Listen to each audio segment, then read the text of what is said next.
बेटा बंद हो गया। क्या ब्लॉक डालोगे? क्या पेट्रोल डालोगे? पेट्रोल डालोगे?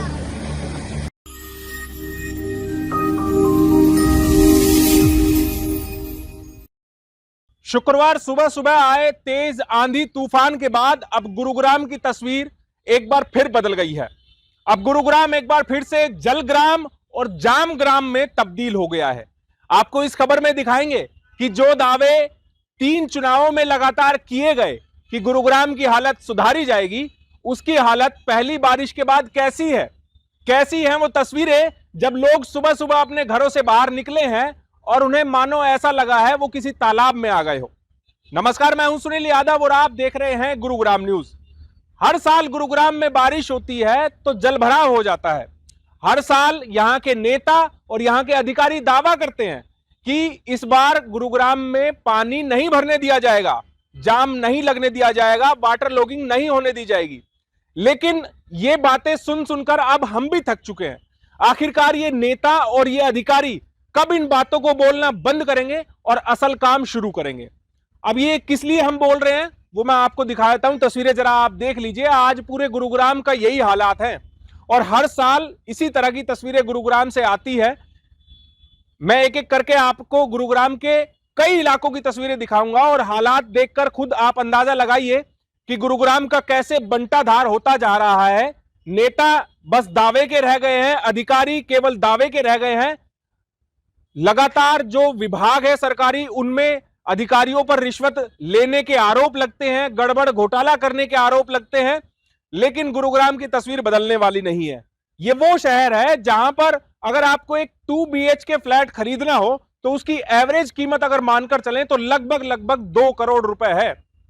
ये वो शहर है जहां पर दुनिया भर की 500 फॉर्च्यून कंपनियों के हेडक्वार्टर्स हैं। ये वो शहर है जिसको साइबर सिटी के नाम से, मिलेनियम सिटी के नाम से जाना जाता है। लेकिन यहां के हालात ऐसे बुरे हैं, ऐसे दयनीय हैं कि इसको देखकर कोई भी कह नहीं सकता कि ये एक संपन्न शहर हो सकता है, इतना महंगा शहर हो सकता है। ये तस्वीरें जो सबसे पहले मैं आप लोगों को दिखा रहा हूं नरसिंहपुर की, अधिकारियों को भी पता है, नेताओं को भी पता है कि यहां हर साल पानी भरता है, वाटर लॉगिंग होती है, लेकिन समाधान कोई नहीं होता है। अब आप सोचिए कि अभी मानसून आने में समय है, लगभग 1 महीना का समय बाकी है मानसून को आने में, और मानसून से पहले जो ये बेमौसम की बरसात हुई है, इस बरसात ने चेतावनी दे दी है कि हाँ, इस बार मानसून में गुरुग्राम को डुबोने का मन है। चलो, आज वाटर लॉगिंग की तस्वीरें तो हम आप लोगों को दिखा ही रहे हैं, साथ ही आपको अधिकारियों का निकम्मापन भी दिखाते हैं। और कहते हैं ना कि प्रकृति जो कुछ लेती है उसको सूद समेत वापस भी देती है। तो ये तस्वीर उस बात की गवाह है। कितने यहां पर गुरुग्राम में नालों की, सीवेज की सफाई हुई है, ये तस्वीर उस बात की गवाह है। जैसे ही बारिश हुई, पहली बरसात की बूंदें गिरी, तो प्रकृति ने भी सारा कूड़ा अपनी गोद से निकालकर सड़कों पर फेंक दिया है। जो नाले रुके हुए थे, जो नाले बंद थे, वो सारा कूड़ा आप देखिए कि सड़कों पर आ गया है। दिल्ली गुरुग्राम एक्सप्रेसवे है ये, जो कि जयपुर के लिए एक लाइफलाइन कही जाती है। एकमात्र कभी सड़क ये हुआ करती थी दिल्ली को और जयपुर को जोड़ने के लिए, और आगे फिर ये महाराष्ट्र तक जाती है, मुंबई तक जाती है। लेकिन हालात आप देख लीजिए कि नालों से जो कूड़ा कचरा है वो निकलकर सड़कों पर आ गया है। यानी कि नाले जो गाद से भरे हुए हैं, जो कचरे से भरे हुए हैं, वो कचरा नालों ने भी अपने पास नहीं रखा, उसने वापस फेंक दिया। और ये करारा तमाचा है गुरुग्राम के नगर निगम के अधिकारियों के मुंह पर, गुरुग्राम GMDA के अधिकारियों के मुंह पर, जिनकी जिम्मेवारी है इन नालों को, इन सीवेज को साफ करने की, जिनकी जिम्मेवारी है गुरुग्राम में इस तरह के हालात ना हो। हालांकि जब नगर निगम और GMDA के अधिकारियों से पूछा जाता है तो वो बोल देते हैं कि ये तो NHAI के अंडर है, उनका काम है सफाई कराना, उनका काम है रख रखाव कराना। लेकिन गुरुग्राम किसका है? जब लूटने की बात आती है तो हर कोई चाहता है कि उसका ट्रांसफर गुरुग्राम में हो। जब पैसा कमाने की बात आती है तो हर कोई चाहता है कि उसकी पोस्टिंग गुरुग्राम में हो, उसको गुरुग्राम में अधिकारी लगाया जाए। लेकिन वो काम कैसा करते हैं, ये उसकी तस्वीर है। अब एक एक करके मैं आपको आगे बढ़ाता हूं, और केवल ये शहरी इलाका जो कहा जाता है कि नया गुरुग्राम है, उस इलाके की तस्वीर नहीं आज, बल्कि पूरे गुरुग्राम में इसी तरह के हालात है। पुराने गुरुग्राम की तस्वीरें भी मैं आप लोगों को दिखाऊंगा। अब इसके बाद आप सेक्टर 48 की तस्वीर देख लीजिए, सड़क कैसे पानी से लबालब है। ये बस स्टॉप है सेक्टर 48 में, लेकिन आप सोचिए कि सुबह सुबह जो लोग अपने दफ्तर जाने के लिए निकलेंगे, जो बच्चे स्कूल जाने के लिए इस बस स्टॉप पर आएंगे वो कैसे पहुंचेंगे यहां पर? क्या एक बार भी अधिकारियों ने सोचा है? उनके घरों में तो सरकारी नौकर लगे हुए हैं, उनके घरों में तो सरकारी अफसर लगे हुए हैं काम करने के लिए, उनके बच्चों को स्कूल ले जाने लाने के लिए, उनके घर के काम करने के लिए उनको बाहर निकलने की जरूरत नहीं है। लेकिन एक आम इंसान जो गुरुग्राम में रहता है, जिसको रोजाना नौकरी पे जाना है, वो कैसे यहां तक पहुंचेगा? वो ऐसे पहुंचेगा कि वो कमर तक पानी में डूबा हुआ होगा और ऐसे अपनी किस्मत को रो रहा होगा कि वो गुरुग्राम में क्यों आया। लेकिन ये पापी पेट का सवाल है कि पैसा कमाने के लिए और घर परिवार को पालने पोसने के लिए नौकरी करनी पड़ती है, मेहनत करनी पड़ती है। इसीलिए हर वो व्यक्ति जो गुरुग्राम में आज मौजूद है, दूसरे इलाके का, जो अपने घर से बाहर निकल रहा है पैसा कमाने के लिए, वो भी यही सोचकर निकल रहा है कि मैं ये तकलीफ उठाऊंगा तो उनका परिवार सुखी रहेगा, उनके परिवार को चैन की सांस मिलेगी, उनको रोटी मिलेगी 2 वक्त की। लेकिन गुरुग्राम के हालात ऐसे कर दिए कि ये 2 वक्त की रोटी कमाने के लिए भी जब व्यक्ति घर से बाहर निकलता है गुरुग्राम में, तो वो किसी जंग से कम नहीं है। पता नहीं वो सड़क पर इस पानी में कहां पर सीवेज का मेन होल खुला होगा और कब वो उस पानी में तैर जाएगा और उसकी जिंदगी चली जाएगी, उसे पता भी नहीं होगा। ऐसे हालात हैं गुरुग्राम के। अब सेक्टर 48 से आगे आप बढ़ लीजिए, मेदांता के सामने एक पेड़ टूटकर गिर गया है, आंधी तूफान की वजह से गिर गया है। उससे आगे आप थोड़ा चलेंगे, जब राजीव चौक की तरफ आएंगे तो आपको ताऊ देवीलाल स्टेडियम के गेट के ठीक सामने आप हालात देख लीजिए। यहां पर पानी किस कदर भरा हुआ है सड़क पर कि गाड़ियां केवल एक लेन में होकर चल रही हैं। इस तरह के हालात हैं। और ये केवल एक जगह के हालात नहीं है, आप चाहे एसपीआर रोड पर चले जाइए, चाहे आप गोल्फ कोर्स एक्सटेंशन रोड पर चले जाइए, सेक्टर 56 में चले जाइए, सेक्टर 57 में चले जाइए, हर जगह आपको यही हालात मिलेंगे।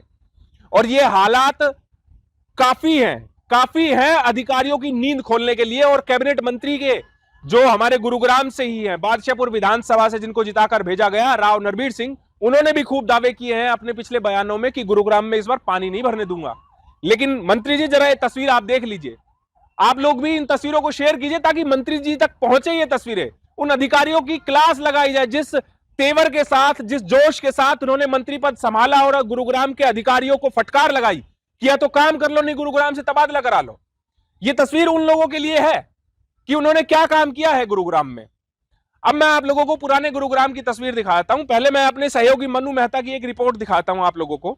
न्यू कॉलोनी से उन्होंने रिपोर्ट बनाई है। और सोचिए, छोटे छोटे बच्चे जो स्कूल जा रहे हैं ऑटो में बैठकर, उनके ऑटो खराब हो गए हैं। सड़क के बीच में जहां पानी भरा हुआ है घुटनों तक, वहां ऑटो खराब हो गए हैं, बच्चे, स्कूली बच्चे फंसे हुए हैं, किसी की बाइक गिरी हुई है। ये वो तस्वीरें हैं। आप रिपोर्ट देखिए, फिर और तस्वीरें मैं आप लोगों को दिखाता हूं।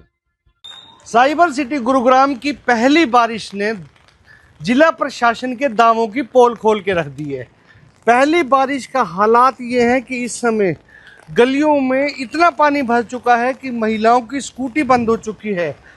जो पेरेंट्स अपने बच्चों को छोड़ने के लिए रोजाना आसपास स्कूटी से या गाड़ियों से जाते थे, आज जब वो सुबह यहाँ निकले हैं तो सारी गलियां लबालब भरी हुई नजर आ रही थी। ये नज़ारा मैं आपको दिखा रहा हूँ गुरुग्राम के न्यू कॉलोनी इलाके का, जो कि इस समय इतना पानी है कि कई गाड़ियां बंद हो चुकी हैं। लोग बच्चों को छोड़ने से भी यहाँ कतरा रहे हैं।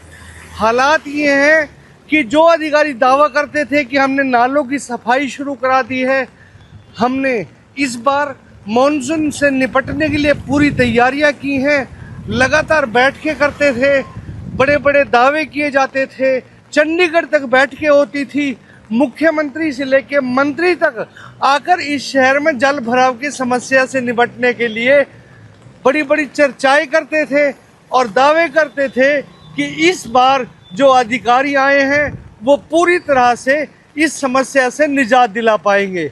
लेकिन बेमौसमी बारिश, अभी हालांकि बरसात की शुरुआत नहीं हुई है, मानसून की शुरुआत नहीं हुई है, लेकिन इस पहली बेमौसमी बारिश ने ही जिला अधिकारियों की पोल खोल के रख दी है।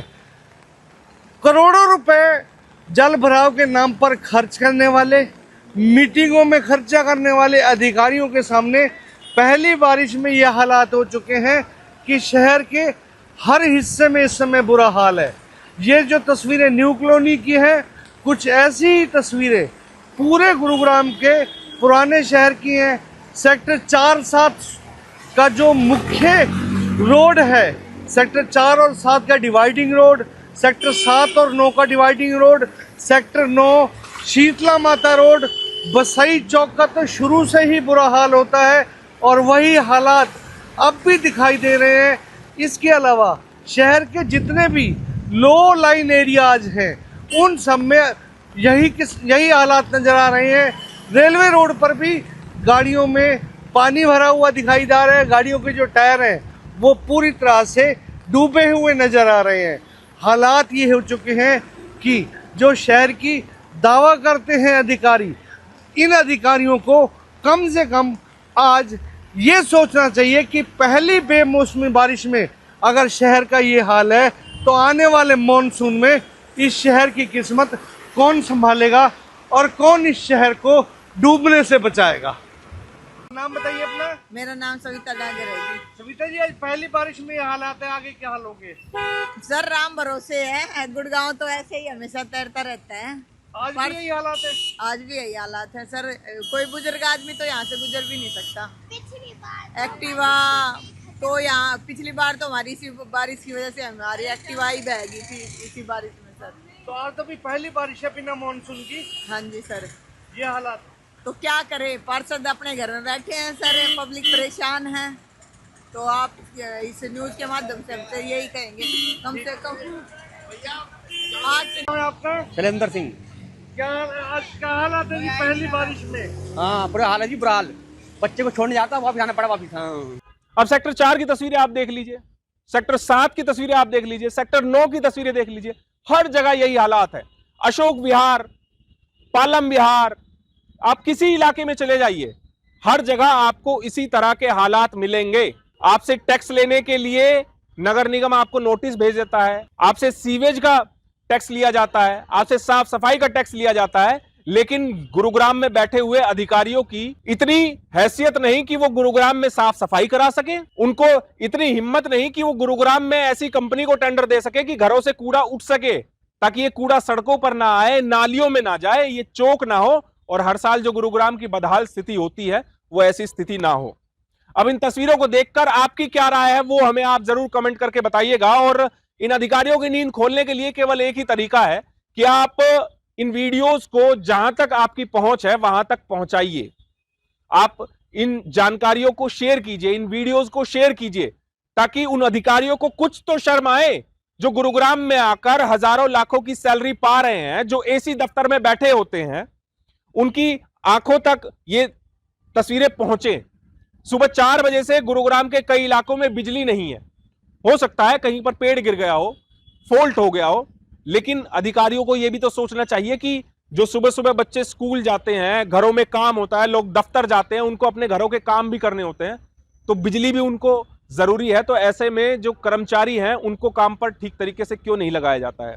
क्यों नहीं ऐसी तैयारियां मॉनसून से पहले की जाती हैं कि बारिश आएगी तो कहीं पर पेड़ के साथ में अगर बिजली की तारें जा रही हैं तो वो अफेक्ट ना हो, इसलिए पहले ही क्यों नहीं वो ऐसी तैयारियां की जाती है? क्यों पेड़ों से सटाकर बिजली की तारें ले जाई जाती हैं? इस तरह के बहुत से सवाल हैं जो लगातार हम उठाते रहेंगे और कोशिश करते रहेंगे कि गुरुग्राम को इस जलग्राम से मुक्ति मिले। हाईवे पर लंबा जाम लगा हुआ है, तो जो लोग अभी सफर करना चाह रहे हैं दिल्ली गुरुग्राम एक्सप्रेसवे पर, वो थोड़ा सा उधर जाने से बचें, क्योंकि नरसिंहपुर में पानी भरा हुआ है काफी, तो इस वजह से राजीव चौक तक ये ट्रैफिक जाम आ गया है। ये तस्वीरें देख लीजिए आप ट्रैफिक जाम की। ये सुबह 8 बजे की 8:30 बजे की तस्वीरें हैं, और आप सोचिए कि 6 बजे बरसात बंद हो गई, 6 बजे 7 बजे बरसात होकर बंद हो गई, लेकिन 2 घंटे बाद भी लगातार इसी तरह का जल भराव गुरुग्राम के अलग अलग इलाकों में है। हम मानते हैं कि बारिश होती है तो पानी जमा होता है, लेकिन उसकी एक मियाद होनी चाहिए। वो ऐसा नहीं होना चाहिए कि पूरे दिन वो पानी इसी तरह सड़कों पर खड़ा रहे, लोगों को लगातार परेशानियां होती रहें। इन वीडियोस के बारे में आप अपनी क्या राय रखते हैं हमें कमेंट करके जरूर दीजिएगा, बताइएगा अपनी राय। और इसके अलावा आप इस वीडियो को ज्यादा से ज्यादा शेयर कीजिएगा ताकि सभी लोगों तक सही जानकारी सही समय पर पहुंच पाए। नमस्कार।